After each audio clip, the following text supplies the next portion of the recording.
Hello दोस्तों। हम लोग PYQ सीरीज़ कर रहे हैं मॉडर्न हिस्ट्री का, जो कि विभिन्न PCS एग्ज़ाम एवं IAS में भी पूछे जा चुके हैं और आगे आने वाले किसी भी PCS एग्ज़ाम एवं जनरल कंपटीशन के लिए भी काफ़ी उपयोगी रहेंगे। जनरल में जैसे railway, SSC, Bihar SSC, inter level, graduate level, Bihar दरोगा के लिए भी काफ़ी उपयोगी रहेंगे। ठीक है, मॉडर्न हिस्ट्री का क्वेश्चन कर रहे हैं घटना चक्र से। ठीक है, देखते हैं। निम्नलिखित में से किसने 1857 में अंग्रेजों से संघर्ष किया? तो शहादत खान ने किया था। ठीक है, सी आंसर हो जाएगा। नेक्स्ट देखते हैं। निम्नलिखित में से कौन 1857 के विद्रोह में अंग्रेजों का सबसे कट्टर दुश्मन था? तो मौलवी अहमदुल्ला शाह था सबसे कट्टर दुश्मन, मौलवी अहमदुल्ला शाह। ठीक है, मौलवी अहमदुल्ला शाह। निम्नलिखित में से कौन 1857 के विद्रोह में अंग्रेजों का सबसे कट्टर दुश्मन था? तो ए आंसर हो जाएगा। नेक्स्ट देखते हैं। 1857 के विद्रोह को किस उर्दू कवि ने देखा था? तो गालिब ने देखा था। ठीक है, प्रश्नगत विकल्पों में दिए गए शायरों में 1857 के विद्रोह को मिर्जा गालिब ने स्वयं अपने आंखों से देखा था। ठीक है, मिर्जा गालिब ने। सुप्रसिद्ध उर्दू शायर मिर्जा गालिब का मूल निवास था कहाँ पे? तो आगरा में था। सुप्रसिद्ध उर्दू शायर मिर्जा गालिब का मूल निवास कहाँ था? तो आगरा में था। ये आंसर हो जाएगा। उर्दू शायर मिर्जा गालिब का जन्म 27 दिसंबर 1796 को आगरा में और मृत्यु 15 फरवरी 1869 को दिल्ली में हुई थी। ठीक है, नेक्स्ट देखते हैं। आज़ादी की पहली लड़ाई 1857 में किसने भाग नहीं लिया था? तो भगत सिंह ने नहीं भाग लिया था। तात्या टोपे तो थे ही, रानी लक्ष्मीबाई भी थी झांसी से, और बहादुर शाह जफर भी थे। बहादुर शाह द्वितीय या जफर बोलते हैं, बहादुर शाह जफर, जिसको नेतृत्व प्रदान किया गया था। ठीक है, दिल्ली में। नेक्स्ट देखते हैं। 1857 के विद्रोह से निम्नलिखित में से कौन संबद्ध नहीं था?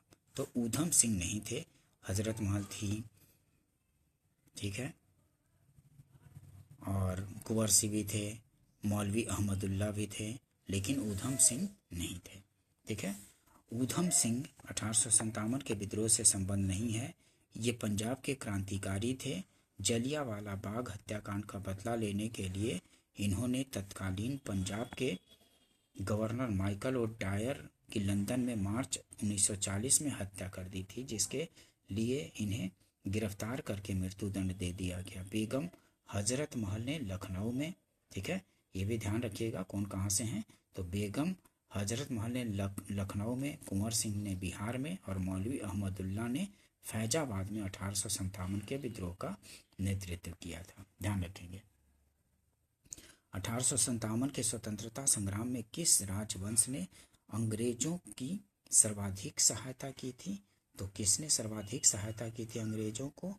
तो ग्वालियर के सिंधिया ने की थी। 1857 के स्वतंत्रता संग्राम में किस राजवंश ने अंग्रेजों की सर्वाधिक सहायता की थी? तो ग्वालियर के सिंधिया ने की थी। ये आंसर हो जाएगा। एक्सप्लेनेशन देखते हैं। 1857 के स्वतंत्रता संघर्ष में ग्वालियर के सिंधिया ने अंग्रेजों की सर्वाधिक सहायता की। यूरोपीय इतिहासकारों ने ग्वालियर के मंत्री सर दिनकर राव और हैदराबाद के मंत्री सालार जंग की राजभक्ति की बहुत सराहना की है। संकट के समय कैनिंग ने कहा था, यदि सिंधिया भी विद्रोह में सम्मिलित हो जाएं तो मुझे कल ही बिस्तर गोल करना होगा। ठीक है, कैनिंग ने कहा था। नेक्स्ट देखते हैं। निम्नलिखित वर्गों में से 1857 के विद्रोह में भाग नहीं लिया, निम्नलिखित गुटों पर से अपना उत्तर चुनें। तो खेतिहर मजदूर, साहूकार, कृषक, जमींदार। तो साहूकार और जमींदार जो थे वो विद्रोह में भाग नहीं लिए थे। डी आंसर हो जाएगा, दूसरा और चौथा, साहूकार और जमींदार। ठीक है, भाग नहीं लिए थे।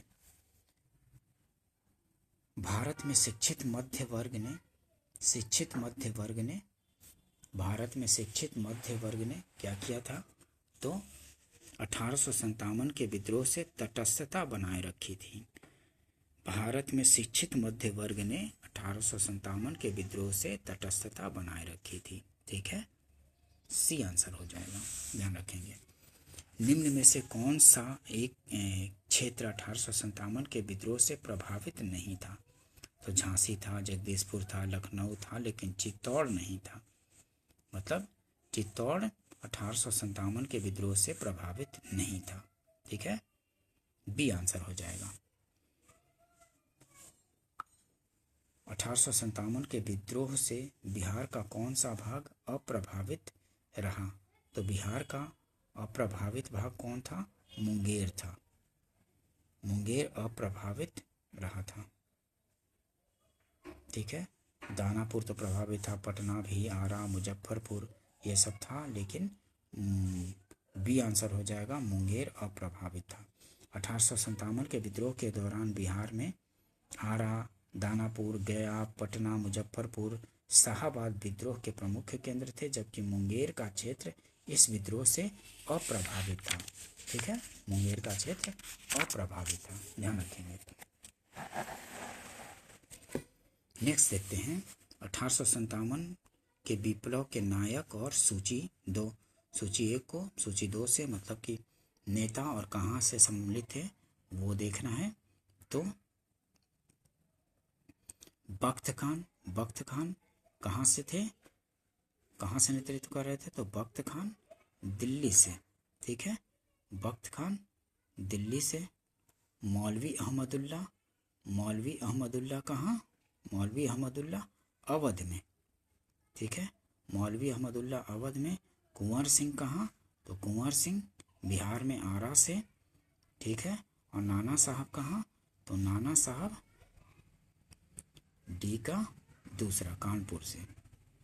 ठीक है, कानपुर से। ए का चौथा, बी का पहला, सी का तीसरा और डी का दूसरा। तो कौन सा हो जाएगा, सी आंसर हो जाएगा। ठीक है, एक बार फिर से देख लीजिए। बख्त खां दिल्ली से, मौलवी अहमदुल्ला अवध, कुंवर सिंह आरा, नाना साहब कानपुर। नेक्स्ट देखते हैं, सूची का मिलान करना है। इसमें भी स्थान है और किसने नेतृत्व प्रदान किया था, तो झांसी में किसने, रानी लक्ष्मीबाई ने। ठीक है, झांसी में रानी लक्ष्मीबाई, ए का चौथा। लखनऊ में बेगम हजरत महल ने, तो बी का तीसरा। और कानपुर में किसने, तो कानपुर में सी का दूसरा।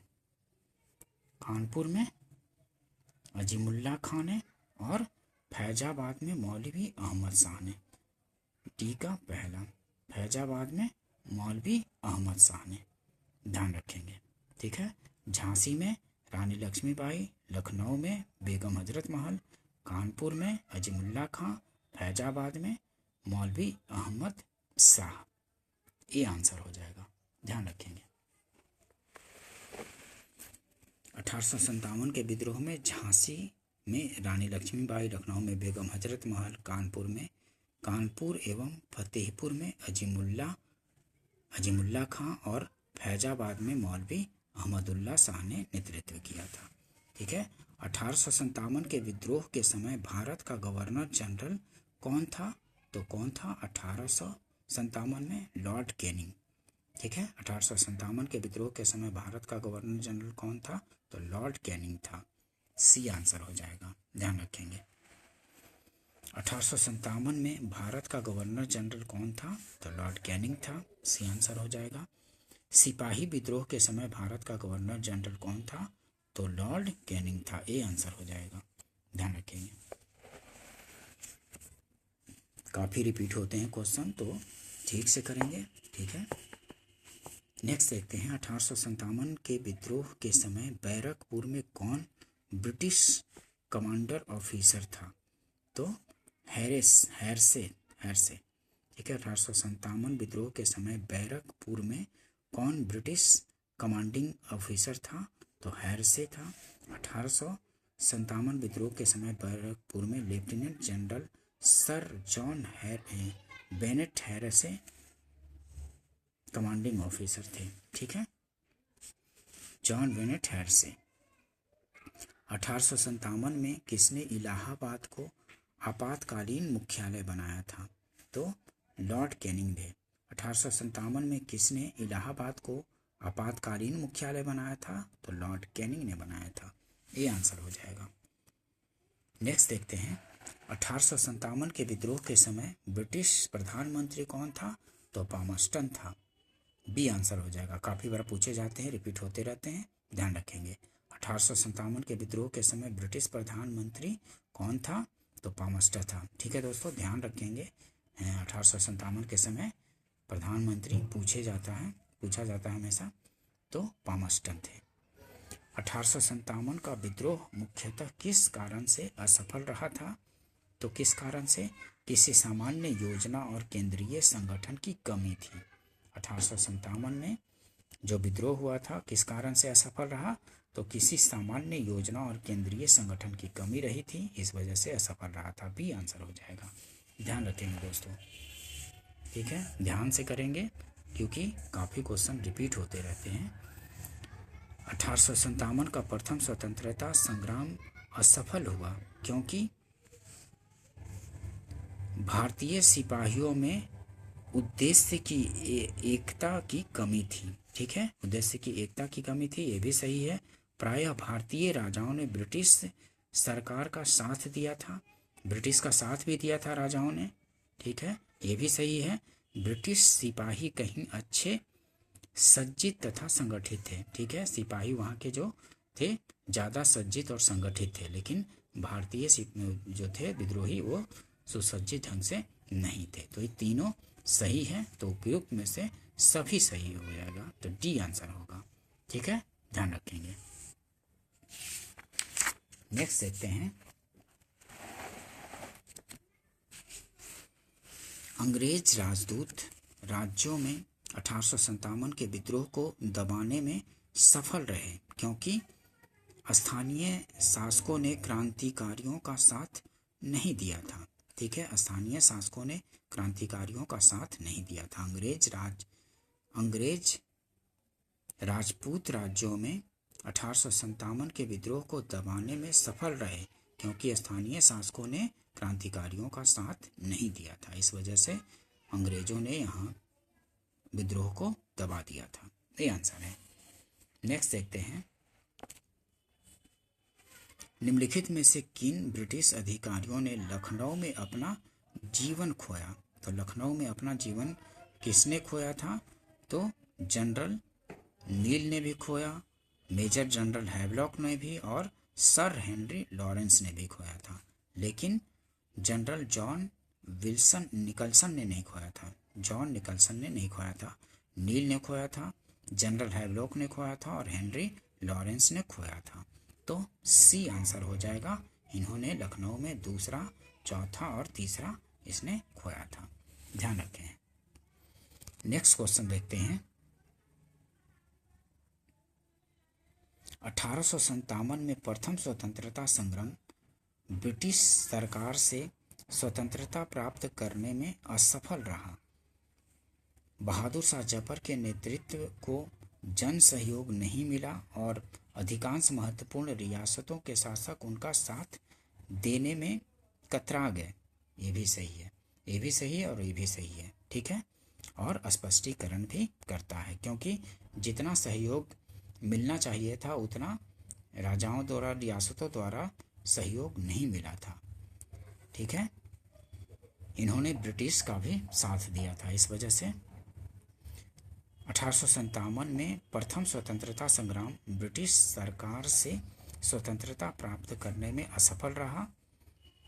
बहादुर शाह जफर के नेतृत्व को जन सहयोग नहीं मिला था और अधिकांश महत्वपूर्ण रियासतों के शासक उनका साथ देने में कतरा गए। ठीक है, मतलब साथ नहीं दिया, इस वजह से असफल रहा। तो ए आंसर हो जाएगा। ए और कथन कारण दोनों सही है और कारण स्पष्टीकरण भी सही करता है, तो ए आंसर होगा। ध्यान रखेंगे। काफ़ी इंपॉर्टेंट क्वेश्चन है दोस्तों।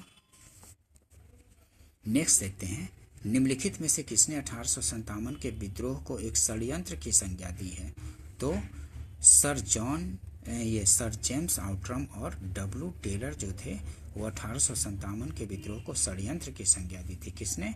तो सर जेम्स आउट्रम और डब्ल्यू टेलर ने। ये आंसर है, ध्यान रखें।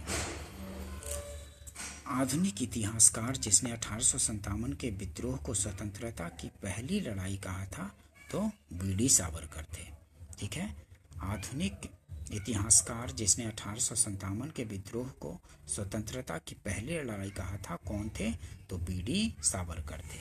सी आंसर हो जाएगा, ध्यान रखेंगे। 1857 के संग्राम को प्रथम स्वतंत्रता संग्राम का नाम किसने दिया था?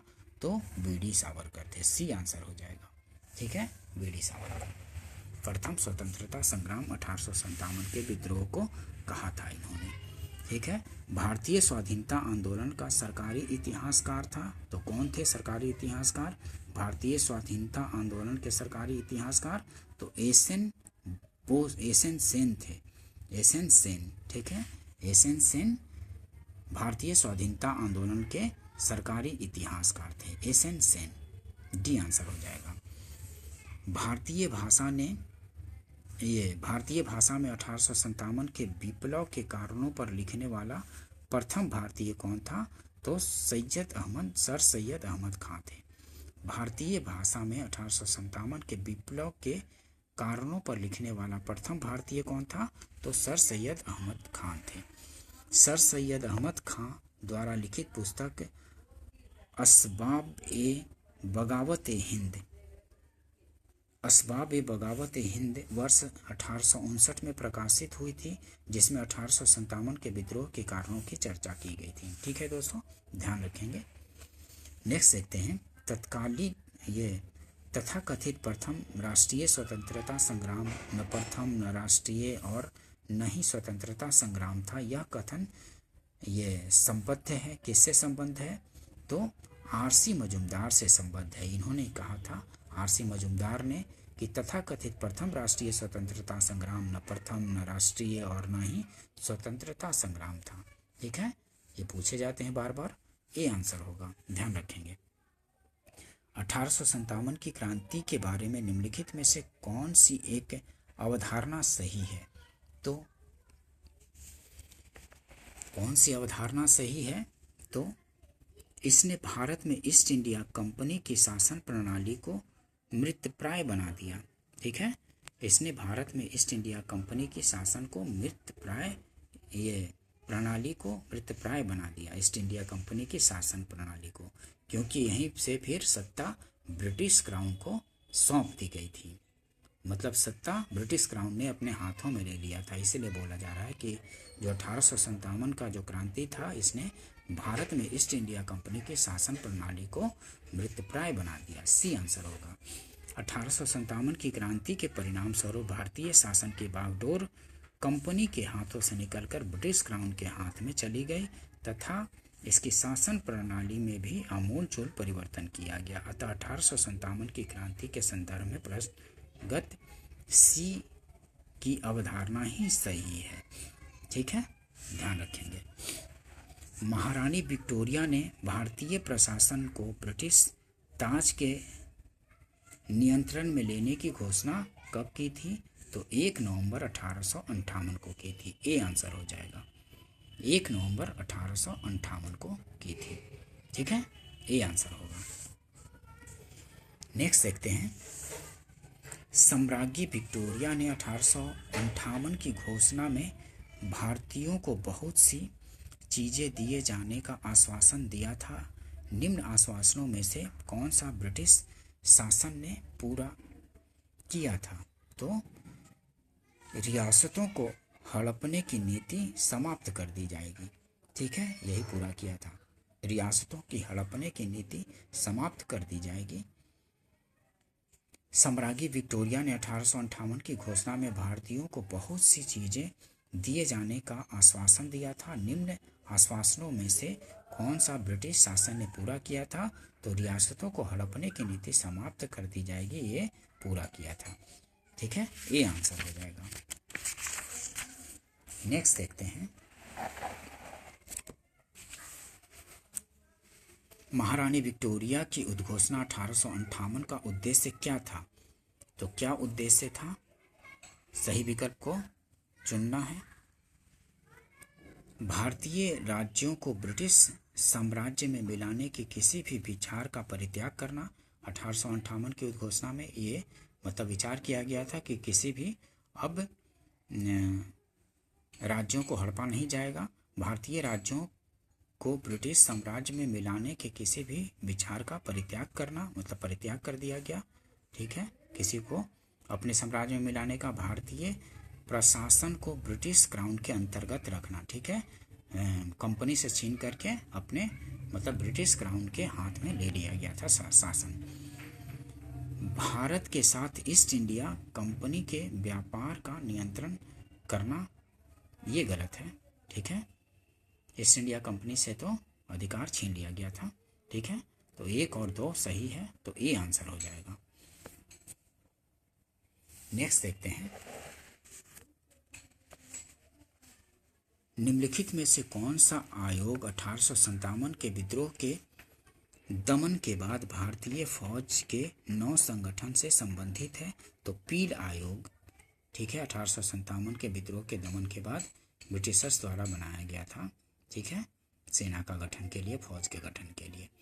निम्नलिखित में से कौन सा आयोग 1857 के विद्रोह के दमन के बाद भारतीय फौज के 9 संगठन से संबंधित है? तो पील आयोग है, पी आंसर हो जाएगा, ध्यान रखेंगे। 1857 के विद्रोह के बाद ब्रिटिश सरकार ने सिपाहियों का इन प्रांतों से चयन किया था। तो कहाँ से चयन किया था? गोरखा, सिख एवं पंजाबी उत्तर प्रांत से चयन किया था। ठीक है, ध्यान रखेंगे कहाँ कहाँ से। 1857 के विद्रोह के बाद ब्रिटिश सरकार ने सिपाहियों का इन प्रांतों से चयन किया था। तो गोरखा, सिख, पंजाबी, उत्तर प्रांत से, सी आंसर हो जाएगा। ठीक है, ध्यान रखेंगे। अन्य जन आंदोलन से संबंधित क्वेश्चन देखते हैं दोस्तों, जिससे भी काफ़ी क्वेश्चन पूछे जाते हैं। दोस्तों, अगर सेशन पसंद आता हो तो इसको लाइक कीजिए, सब्सक्राइब कीजिए और अपने दोस्तों को शेयर भी कीजिए। ठीक है, ताकि और भी इस तरह के उपयोगी वीडियो आप लोग के लिए लाया जाता रहे। अभी दोस्तों ढेर सारा लगभग 20-21 वीडियो मॉडर्न हिस्ट्री का भी आ चुका है और लगभग 19-20 वीडियो ज्योग्राफी का भी आ चुका है, मैपिंग का भी छोटा छोटा वीडियो है, क्वेश्चन के अनुसार ही बनाया गया है। तो उसको देख करके आप अपना तैयारी और बेहतर कर सकते हैं। और आप लोगों ने अगर कर लिया हो तो इसको रिवाइज भी किया कीजिए प्लेलिस्ट में जा कर और रिवाइज करने के लिए स्पीड बढ़ा करके देख सकते हैं 1.5 या 1.25 करके। ठीक है, यूट्यूब पे मतलब स्पीड बढ़ाने का भी सिस्टम अवेलेबल होता है, तो उसको स्पीड बढ़ा करके और रिवीजन किया कीजिए। किसी भी एग्ज़ाम्स के पहले एक बार अगर कर चुके हों तो रिवीजन से ही सफलता मिलता है। ठीक है, जब एक बार कर लेते हैं तो फिर जब रिवीजन करते हैं तो और भी चीज़ें अच्छे से याद हो जाती हैं। ठीक है, देखते हैं अन्य जन आंदोलन। 1857 के विद्रोह के ठीक बाद बंगाल में निम्नलिखित में से कौन सा विप्लव हुआ था? तो नील उपद्रव हुआ था। 1857 के विद्रोह के ठीक बाद बंगाल में निम्नलिखित में से कौन सा विप्लव हुआ था? तो नील उपद्रव हुआ था। ठीक है, सी आंसर होगा। ठीक है,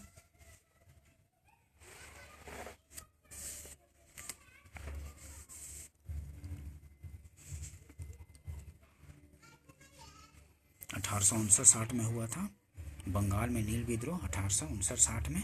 ठीक है, दिगंबर विश्वास और विष्णु विश्वास के नेतृत्व में नील विद्रोह हुआ था। ठीक है, ठीक बाद बंगाल में नील विद्रोह 1859-60 में हुआ था, ध्यान रखेंगे।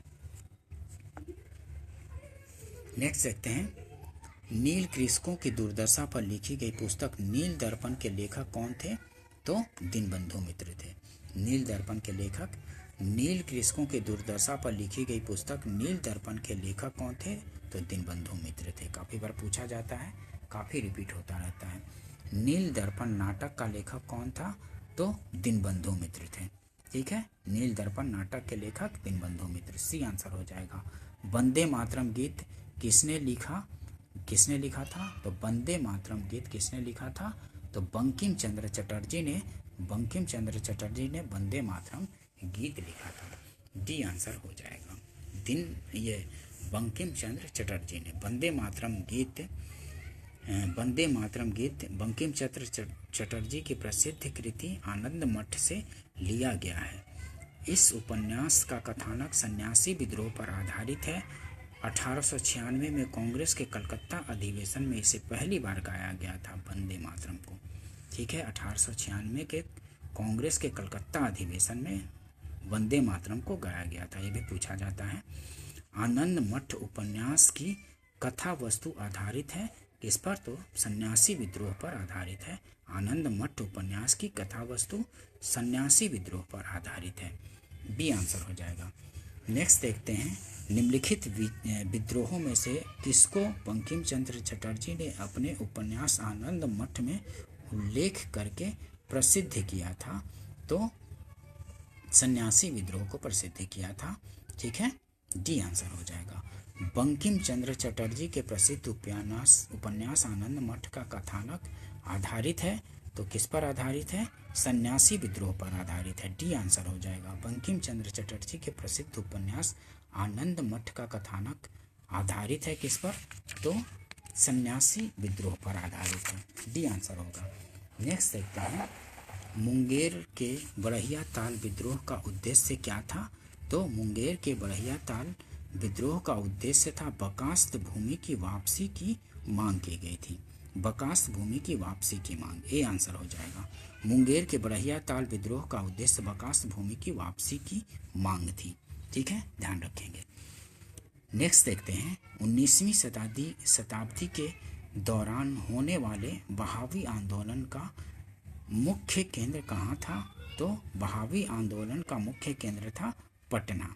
ठीक है, 19वीं शताब्दी के दौरान होने वाले बहावी आंदोलन का मुख्य केंद्र था पटना। ठीक है, ध्यान रखेंगे। दोस्तों, अगर सेशन पसंद आता हो तो इसको लाइक कीजिए, सब्सक्राइब कीजिए और शेयर भी कीजिए। ठीक है दोस्तों, मिलते हैं नेक्स्ट वीडियो में। वीडियो देखने के लिए थैंक यू।